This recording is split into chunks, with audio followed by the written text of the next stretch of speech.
Hello students, आज हम हमारे चैप्टर का फाइनल ध्यान करने वाले हैं और उसके लिए जो हमारा लास्ट टॉपिक बचा है that is nature of roots. आज हमें यहाँ पे नेचर ऑफ रूट्स को थोड़ा सा डिस्कस करना है जो कि लास्ट एंड फाइनल स्टेप है हमारे इस चैप्टर की। अब तक हम इस चैप्टर में सब कुछ पढ़ चुके हैं, तो आज का हमारा टॉपिक रहेगा that is nature of roots. अब नेचर ऑफ रूट्स के लिए स्टूडेंट्स आपको यहाँ पर जरूरत पड़ेगी डिस्क्रिमिनेंट्स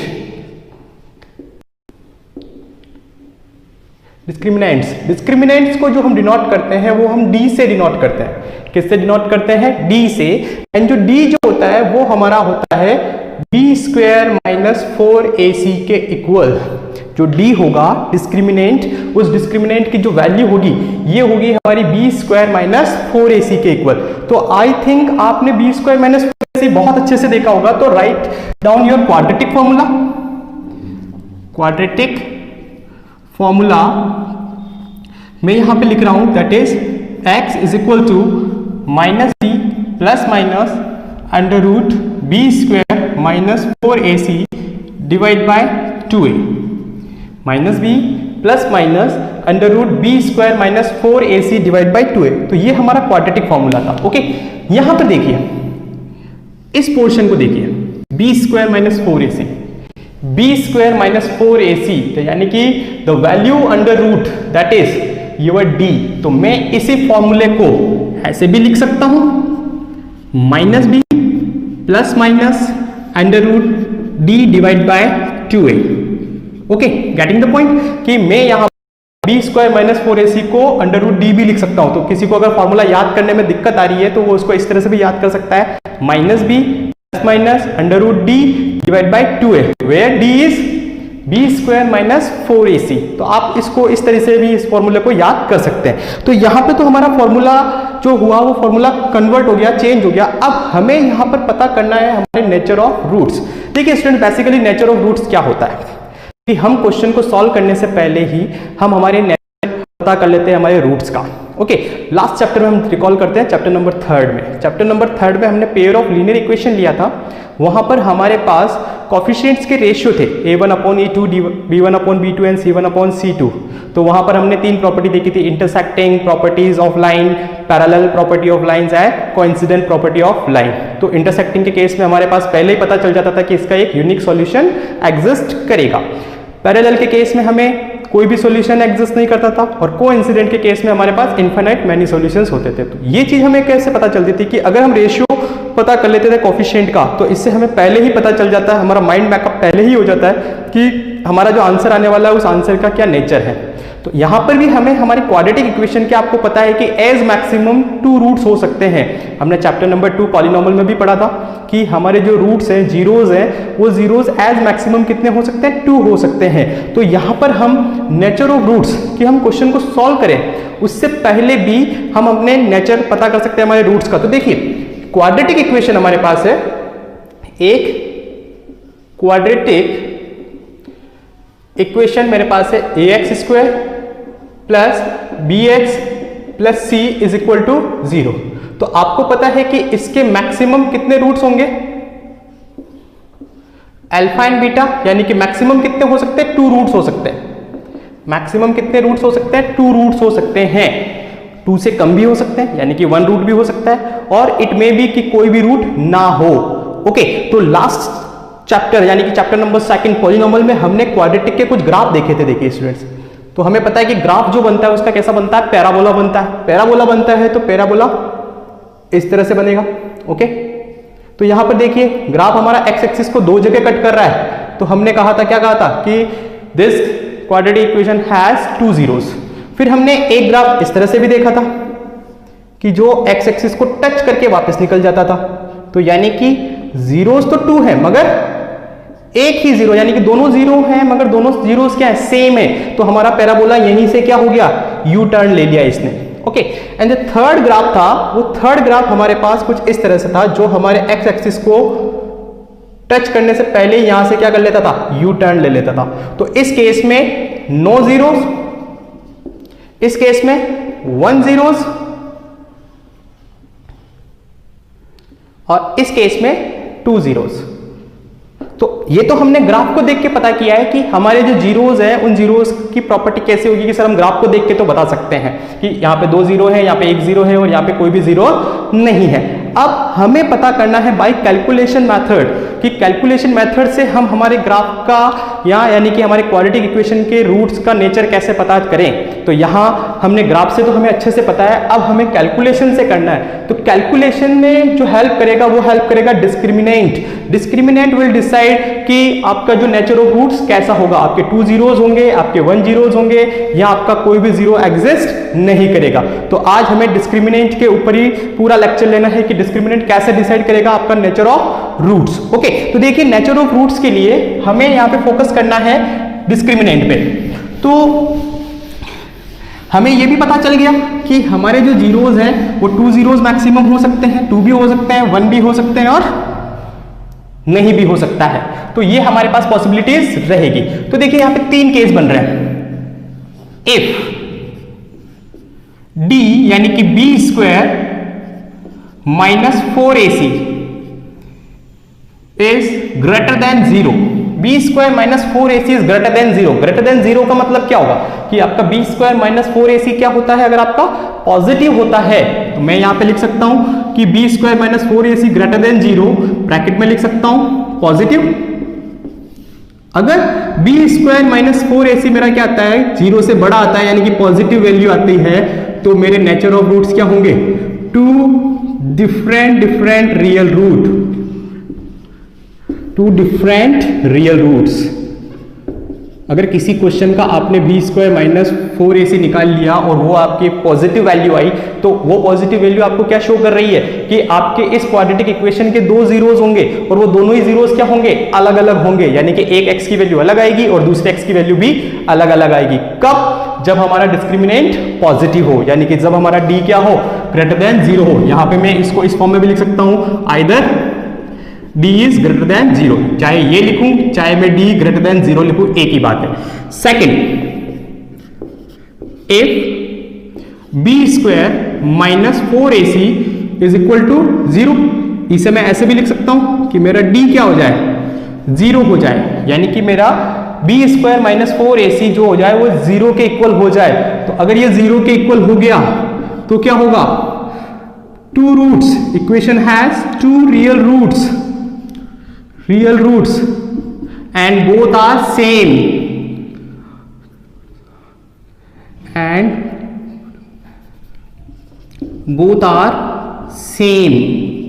कभी कभी होता है x की वैल्यू 4 आ गई, दूसरे x की वैल्यू भी 4 आ गई, यानी कि रूट्स तो आपने 2 निकाले मगर दोनों ही क्या है, सेम है। तो जब हम उसको ग्राफ पे प्लॉट करेंगे तो कैसा आएगा, ऐसा ही तो आएगा वो। तो रूट्स तो 2 हैं मगर वो कंसीडर एक ही किए जाएंगे, यानी कि 2 रूट्स हैं मगर दोनों ही क्या हैं, सेम रूट्स हैं। और अभी हमने बताया था फर्स्ट वाले केस में 2 रूट्स हैं और दोनों ही क्या होंगे, अलग अलग वैल्यू कंटेन करेंगे। तो ये हमारे पास सेकंड केस हो गया कि जब हमारा बी स्क्वायर माइनस 4ac किसके इक्वल हो जाएगा, 0 के इक्वल हो जाएगा। And now the third point, if B square minus 4ac is less than 0, B square minus 4ac is less than 0 means आपकी यहां पर जो वैल्यू आ जाएगी वो वैल्यू क्या आ जाएगी, बी स्क्वायर माइनस 4ac अगर आपका क्या आ गया, नेगेटिव आ गया, और d लेस देन 0 भी लिख सकता हूं मैं इसे। अगर ये आ गया तो हम क्या कहेंगे, नो रियल रूट एग्जिस्ट। उस केस में आपको आपकी क्वाड्रेटिक इक्वेशन सॉल्व ही नहीं करनी है, नो रियल रूट एग्जिस्ट। तो यहां पर कोई भी रियल रूट एग्जिस्ट नहीं करेगा। तो ये हमारे पास रहती है नेचर ऑफ रूट्स। तो आपको अच्छे से समझ में आ गया होगा कि जब हमारा B square minus 4ac positive आएगा तो 2 अलग अलग वैल्यू होगी हमारे आंसर की। जब बी स्क्वायर माइनस 4ac 0 आ गया तो 2 रूट्स होंगे मगर दोनों ही क्या होंगे, सेम रूट्स होंगे। अगर बी स्क्वायर माइनस 4ac अगर आपका लेस देन 0 आ गया यानी कि नेगेटिव आ गया तो कोई भी रियल रूट एग्जिस्ट नहीं करेगा। अब इसी चीज को यहां पे समझिए क्वाड्रेटिक फॉर्मूला से कि कैसे क्या हो रहा है। मेरा जो क्वाड्रेटिक फॉर्मूला है वो है x is equal to minus B plus minus under root D divide by 2 है। डी का मतलब वही आपका बी स्क्वायर माइनस 4ac। तो देखिए अगर ये आपका पॉजिटिव आता है, रूट के अंदर की वैल्यू आपकी क्या आती है, पॉजिटिव आती है, तो पॉजिटिव आएगी तो क्या करेंगे, पॉजिटिव से पहले एक बार प्लस लग रहा है एक बार माइनस लग रहा है, तो एक बार आपकी ये रूट के आगे वाली वैल्यू जो है, प्लस माइनस के आगे वाली जो वैल्यू है ये एक बार प्लस की कंसीडर होगी, तो आंसर अलग आएगा, एक बार माइनस की वैल्यू कंसीडर होगी तो आंसर अलग आएगा। तो पहला केस आपको समझ में आ गया कि अगर ये डी आपका क्या होता है, पॉजिटिव होता है, तो आपका आंसर क्या होगा, minus B plus root D divide by 2a। एक केस तो ये हो गया। फिर सेकंड केस में आप माइनस का लेंगे तो क्या आएगा answer, minus B minus root D divide by 2a। ये आपका सेकंड आंसर आ गया।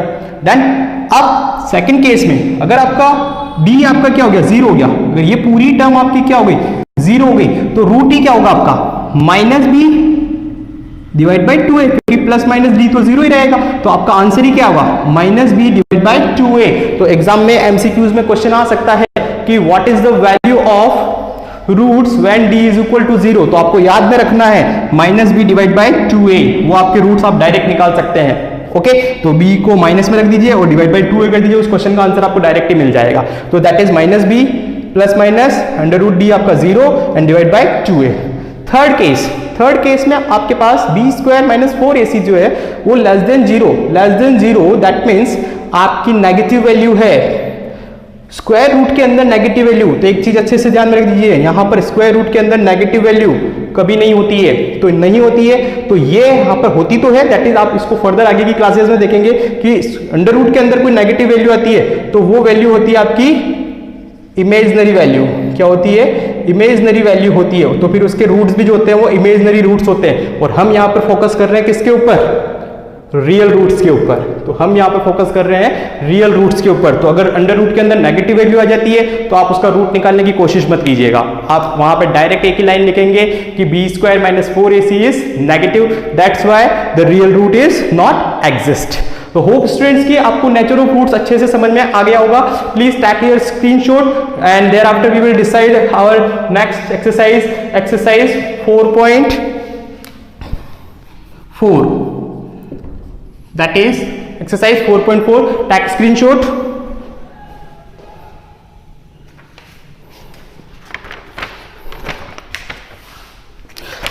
Okay, now exercise 4.4 जो है वो आपकी बहुत इजी सी एक्सरसाइज है, और उसमें आपको पहले हमें नेचर ऑफ रूट्स पता करना है। तो बिफोर जो हमने क्वेश्चंस किए हैं 4.123 के, उसमें भी आप अपने नेचर ऑफ रूट्स पता कर सकते हैं पहले ही क्वेश्चन को सॉल्व करने के बाद। अपने को वैसे 4.3 तक ऐसा कोई भी क्वेश्चन नहीं आया है जिसमें आपको नेचर ऑफ रूट्स पता करना है। तो फर्स्ट क्वेश्चन क्या कह रहा है, find the nature of roots of the following quadratic equation, if the real root exist find them. अगर रियल रूट एग्जिस्ट करते हैं तो आपको फाइंड करना है, अगर नहीं करते हैं तो आपको नहीं करना। तो रियल रूट एग्जिस्ट किस केस में करेंगे, दो केस में, जब डी आपका पॉजिटिव हो और डी आपका 0 के इक्वल हो। डी अगर आपका नेगेटिव होगा तो रियल रूट एग्जिस्ट नहीं करेंगे। तो देखिए फर्स्ट क्वेश्चन का जो फर्स्ट पार्ट है वो क्या है हमारे पास, 2x square minus 3x plus 5 is equal to 0। यहां पर a कितना है 2, b है माइनस 3 एंड c जो है वो है आपका 5। ओके, ए बी सी हमने यहाँ पे कैलकुलेट कर लिया है। अब हमें यहाँ पे क्वेश्चन को क्वाड्रेटिक फॉर्मूला से सॉल्व करने से पहले हम इसका डिस्क्रिमिनेंट निकालने आते हैं। तो हमारा जो d है वो d क्या होता है, बी स्क्वायर माइनस 4ac के इक्वल होता है। तो यहाँ पे देखिए मैं पहले डिस्क्रिमिनेंट निकाल लूंगा b, यानी कि माइनस 3 का स्क्वायर माइनस 4ac माइनस 3 का स्क्वायर दैट इज 9 माइनस ये आपका हो जाएगा 4 2 8, 8 5 40, दैट इज माइनस 31। तो जो d आया है आपका माइनस 31 यानी कि नेगेटिव आया है, तो d is less than 0। d आपका क्या आया है, less than 0, that means no, therefore no real root exist. आपको सॉल्व ही नहीं करना है क्योंकि आपका नेगेटिव आएगा तो b minus B plus minus under root D आप करेंगे तो d की वैल्यू नेगेटिव आएगी, तो आपको यहाँ से सॉल्यूशन इसका अवेलेबल नहीं होगा, कोई भी रियल रूट इसके एग्जिस्ट नहीं करेंगे। तो आपको यही पहले पता चल गया, अदरवाइज आप सॉल्व कर लेते। अगर नेचर ऑफ रूट्स पता नहीं होगा तो आप पता नहीं क्या कर लेंगे, आप इसका आंसर भी निकाल के दे देंगे। तो जिस क्वेश्चन का रियल रूट एग्जिस्ट नहीं करता है उसका d हमेशा क्या आएगा, नेगेटिव आएगा।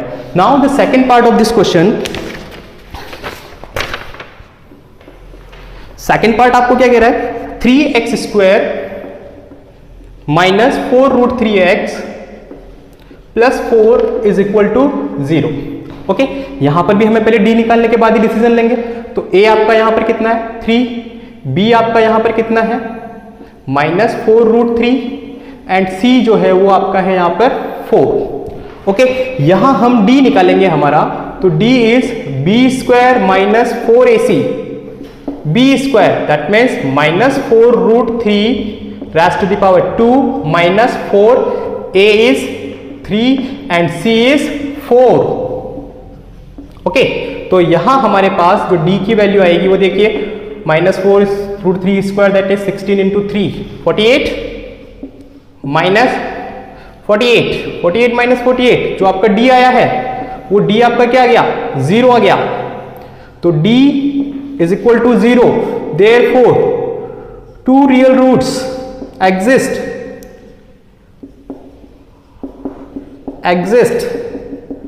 and both are same।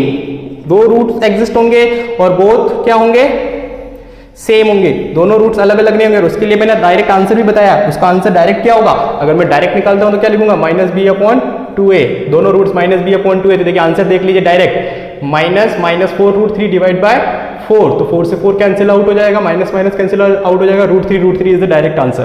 तो हमें इसे क्वाड्रेटिक फॉर्मूला से करना है, तो क्वाड्रेटिक फॉर्मूला अप्लाई कर देते हैं फॉर सॉल्यूशन। क्वाड्रेटिक फॉर्मूला,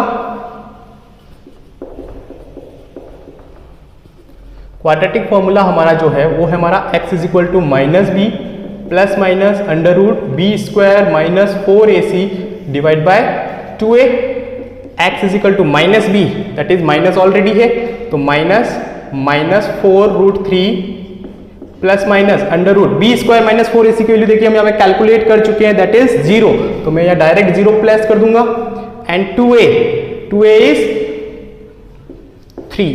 तो यहां हमारे पास क्या हो जाएगा माइनस माइनस ये पॉजिटिव हो जाएगा, 4√3 डिवाइड बाय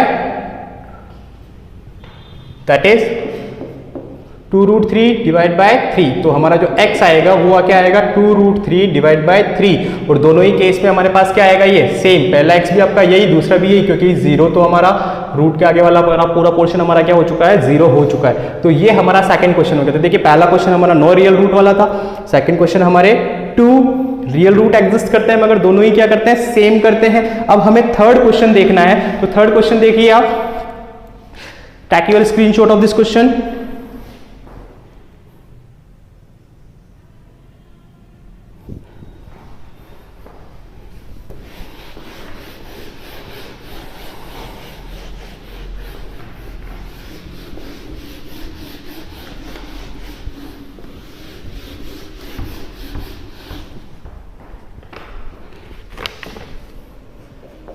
थर्ड क्वेश्चन जो रहेगा वो हमारा रहेगा 2x² - 6x + 3 is equal to 0। थोड़ा फास्ट करेंगे हम इसे।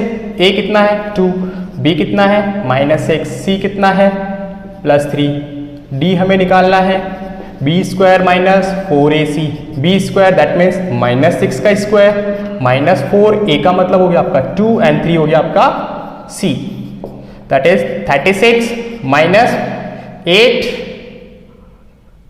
24 दैट इज 12। तो देखिए d क्या है आपका 12 दैट इज पॉजिटिव, तो therefore d is greater than 0।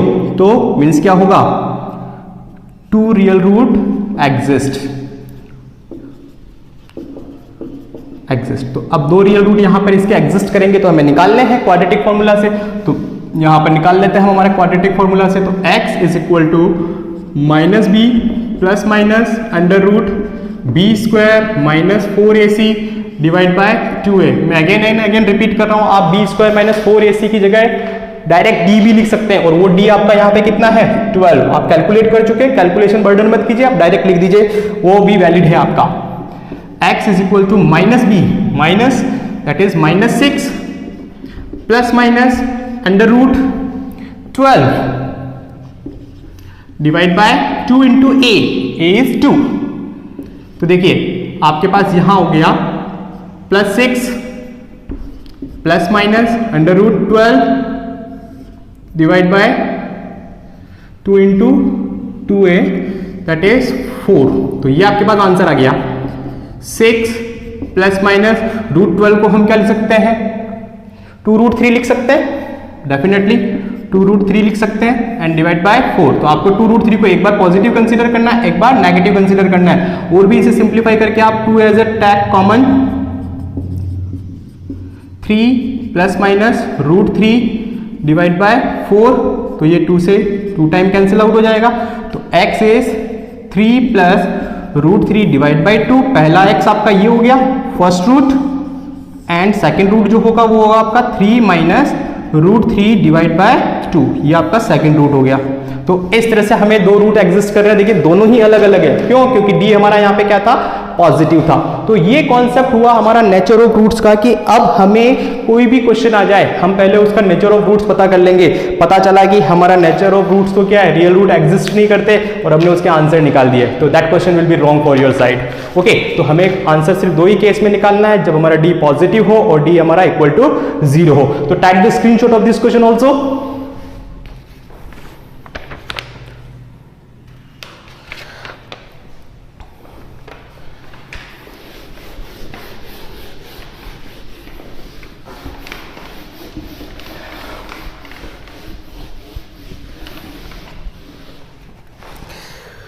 Question number second जो है आपका, वो देखिए बहुत सिंपल सा क्वेश्चन है। Find the value of k each of the following quadratic equation so that they have equal roots. Equal roots होने के लिए आपका b² माइनस 4ac क्या होना चाहिए, 0 के इक्वल, और आपको वैल्यू क्या करनी है, फाइंड करनी है किसकी, k की। तो देखिए बहुत सिंपल सा क्वेश्चन है, 2x² plus kx plus 3 is equal to 0।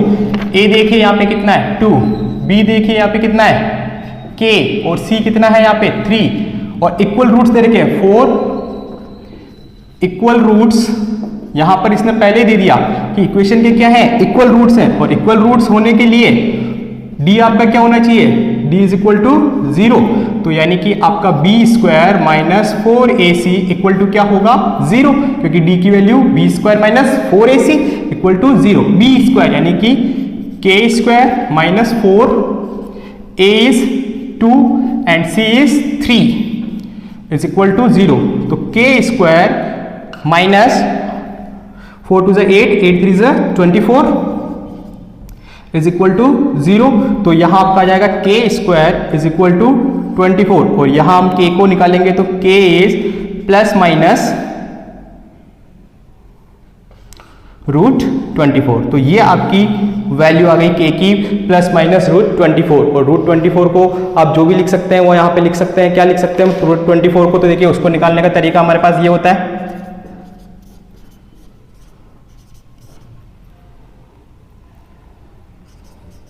तो यहाँ पर एक पेयर बन रहा है, तो 2√6। तो यहाँ पर हमारा जो आंसर होगा वो आंसर होगा प्लस माइनस 2√6। तो ये आपका फाइनल आंसर हो गया k की वैल्यू फर्स्ट क्वेश्चन के लिए। इसी तरह से आप इसका सेकंड पार्ट भी कर सकते हैं। सेकंड पार्ट जो है वो है आपके पास kx x minus 2 plus 6 is equal to 0। यहां आपके पास आ जाएगा kx² minus 2kx plus 6 is equal to 0। अब ये सिंप्लीफाई कर लिया हमने ब्रैकेट मल्टीप्लाई करने के बाद। अब हमारे पास यहाँ पे देखिए a की वैल्यू कितनी है k, b की वैल्यू कितनी है माइनस 2k, और c की वैल्यू कितनी है हमारे पास 6, और 4 इक्वल रूट्स। हमारा d क्या होना चाहिए, 0 के इक्वल होना चाहिए, और d कौन है b² minus 4ac is equal to 0। तो b² that is minus 2k raised to the power 2 minus 4, a कितना है k, और c कितना है 6, ये किसके इक्वल होना चाहिए 0 के इक्वल होना चाहिए, राइट। तो यहां आपका पास आ जाएगा 4k² minus 24k is equal to 0। यहां से आप k कॉमन ले लीजिए, 4k कॉमन ले लीजिए, तो यहां आपको मिलेगा k minus 6 is equal to 0।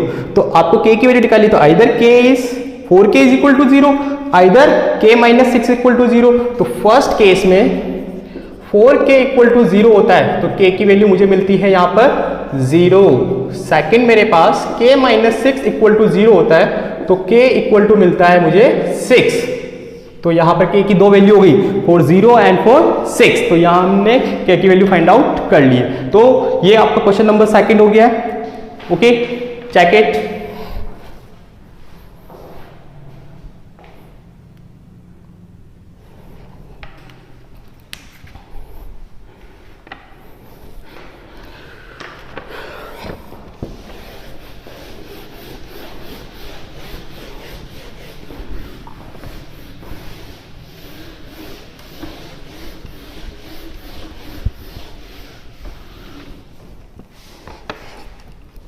Now the third question, fourth question and fifth question बहुत ही बेसिक क्वेश्चन है। आपको मैं इक्वेशन बना के दे रहा हूँ और एक सिचुएशन आपसे पूछी कि क्या इस तरह की सिचुएशन पॉसिबल है या नहीं है, तो उन सिचुएशन को आपको देखना है। तो पहला क्या है, it is possible to design a rectangular mango grove whose length is twice its breadth and the area is 800 metre square, if so find its length and breadth. तो आपको ये पूछा है कि ऐसा कोई रेक्टेंगुलर गार्डन बनाना पॉसिबल है क्या जिसकी लेंथ जो है वो ट्वाइस हो उसकी ब्रेथ की। तो देखिए, अगर सपोज हम यहाँ पर एक रेक्टेंगल बनाते हैं, ठीक है, ये ब्रेथ हमने x ली है, तो लेंथ उसकी क्या हो जाएगी, 2x हो जाएगी। उसका एरिया क्या हो जाएगा, l इंटू बी, यानी कि 2x इंटू एक्स। तो अब 2x इंटू एक्स जो है वो आपका 800 मीटर स्क्वायर हो सकता है क्या, ये आपसे पूछा है। तो देखिए बहुत simple, let the breadth is equal to x, तो लेंथ कितनी हो जाएगी, डबल दे रखी है, ब्रेथ की ट्वाइस है। तो according to question area of rectangle, area of rectangle क्या होगा, L इंटू बी। तो एरिया ऑफ रेक्टेंगल हमें कितना दे रखा है, 800 मीटर स्क्वायर। L हमारे पास कितना है, 2x, और x हमारे ब्रेथ हमारे पास कितनी है, x। तो हमारे पास क्या क्वेश्चन बन गया, 2x square is equal to 800। तो x square is 800 divide by 2, that is 400। तो x स्क्वायर हमारे पास आया 400। तो x कितना आएगा आपका, प्लस माइनस 20। तो जो x आएगा हमारे पास वो कितना आएगा, प्लस माइनस 20। तो x की वैल्यू आपके पास यहाँ पे प्लस माइनस 20 आ चुकी है। तो माइनस की तो हम कंसिडर करेंगे नहीं, क्योंकि साइड नेगेटिव नहीं होती है, तो साइड हमारी पॉजिटिव होती है। तो x हमारा प्लस 20 आया है, तो प्लस 20। तो x अगर हमारा प्लस 20 आया है, तो इस केस में हमारी जो ब्रेड्थ है वो कितनी मान ली हमने, देयरफॉर ब्रेड्थ जो होगी वो कितनी होगी, 20, और लेंथ कितनी होगी रेक्टेंगल की, उसकी डबल, दैट इज 40। तो यस, देखिए अगर किसी की ब्रेथ 20 है, लेंथ 40 है, तो 4 2 800 मीटर स्क्वायर, यानी कि yes it is possible to make this rectangular garden. Yes it is possible to build this rectangular garden. तो ये आपके पास क्वेश्चन हो गया, क्वेश्चन नंबर 3। तो आपसे सिचुएशन पूछ ली क्या ऐसा पॉसिबल है या नहीं। अभी ऐसे दोनों रूट्स अगर नेगेटिव आ जाते, एक्स की वैल्यू दोनों नेगेटिव आ जाती, तो हम मना कर देते कि ऐसा पॉसिबल नहीं है। यहाँ पर एक पॉजिटिव आया, एक नेगेटिव आया, और हमारी कंडीशन को क्या कर रहा है, सेटिस्फाई भी कर रहा है। तो सेटिस्फाई कर रहा है मीन्स दैट कि ये सिचुएशन हमारे यहाँ पे पॉसिबल हो सकती है। ओके है, तो देखते हैं ऐसा पॉसिबल है या नहीं कि किसका पेरीमीटर 80 मीटर हो और एरिया जो है वो 400 मीटर स्क्वायर हो। तो यहाँ पर देखिए कि पेरीमीटर लेंथ x मानते हैं, ब्रेड्थ अगर हम y मानते हैं, तो यहां पे लिखेंगे हम let the length is equal to x and breadth जो होगी वो हो गई आपकी y। तो फर्स्ट केस में हमारे पास पेरीमीटर, पेरीमीटर दैट मीन्स क्या होता है, 2x plus y. Perimeter of rectangle is twice of x plus y, that is perimeter कितना दे रखा आपको, 80 2x प्लस वाई। तो हमारे पास एक इक्वेशन बन गई, देखिए यहाँ पे x plus y is equal to, ये 2 इधर डिवाइड में आएगा तो 80 को डिवाइड करेगा तो 40 हो जाएगा। तो हमारे पास एक इक्वेशन बन गई x plus y is equal to 40। यहाँ से मैं आइदर x की वैल्यू निकालूं या y की निकालूं। तो अगर मैं यहाँ पर y की वैल्यू निकाल देता हूं तो ये 40 माइनस x हो जाएगी। इसको मुझे सब्स्टिट्यूट करना पड़ेगा आगे की क्वेश्चन के लिए। दूसरा क्वेश्चन क्या कह रहा है कि एरिया जो है इनका एरिया, तो area of rectangle, area of rectangle जो है वो क्या होगा, L इंटू बी। कितना दे रखा है area, 400 is equal to length कितनी है, x, और ब्रेथ कितनी है, y। ओके, तो 400 इज इक्वल टू, अब यहां पे देखिए y को मैं इन टर्म्स ऑफ क्या लिखूंगा, x, तो 40 माइनस एक्स लिखूंगा, तो x, और ये हो जाएगा मेरे पास 40 माइनस एक्स। तो यहां देखिए 400 is equal to 40x minus x square, सभी को इधर लेके आ जाएंगे तो क्या हो जाएगा, x square minus 400 is equal to 0। तो ये आपके पास सिचुएशन हो गई। अब सिचुएशन आपके पास हो गई x square minus 40x plus 400 equal to 0। अब आपको इसका क्या करना है, b चेक कर लीजिए, a equal to 1, b equal to -40 and c equal to 400। आप इसका d चेक कर लीजिए, तो d जो निकलेगा हमारा that is b square minus 4ac। तो b स्क्वायर माइनस 40 का square minus 4 and c is 400। तो ये आपका हो गया 1600 माइनस 1600 0। तो d आपका 0 हो गया, यानी कि रियल रूट एग्जिस्ट करेंगे, और रियल रूट एग्जिस्ट करेंगे तो रियल रूट एग्जिस्ट करेंगे तो दोनों क्या होंगे, same real roots are exist, that is d is equal to minus B upon 2a, इसका डायरेक्ट आंसर होगा। तो माइनस बी, तो माइनस 40 डिवाइड बाय 2a, तो ये आपका हो गया, a आपका 1 ही है, तो 40 डिवाइड बाय 2 20, यानी कि लेंथ भी 20 हो, लेंथ भी 20 हो और ब्रेड्थ भी कितनी हो, 20 हो। तो ये एक पॉसिबल है रेक्टेंगल के। तो देखिए अगर 20 20 20 20 तो 80 हो जाएगा पेरीमीटर, और 20 और 20 तो लेंथ और ब्रेथ 20 है, तो एरिया कितना हो जाएगा 400 मीटर स्क्वायर। तो ये आंसर भी आपका वेरीफाई हो चुका है। तो स्टूडेंट्स आपको यहाँ पर यही देखना है कि हमने जो सिचुएशंस है वो सिचुएशंस हमारी पॉसिबल हो रही है या नहीं हो रही है, आपको यहाँ पर चेकआउट कर लेना है। तो स्टूडेंट्स होप स्टूडेंट्स की आपको ये चैप्टर पूरा समझ में आ गया होगा। एक्सरसाइज 4.4 तक हमारा चैप्टर कंप्लीट हो चुका है। You have to do examples of NCERT also and practice on the word problem based questions. तो अगर आपको कोई भी प्रॉब्लम है तो हम इस चैप्टर का फाइनल पैकअप करते हैं। नेक्स्ट क्लास में हम देखते हैं कोई प्रॉब्लम होगी तो हम उसको सॉल्व करेंगे, otherwise we will start a new chapter in our mathematics. Thank you.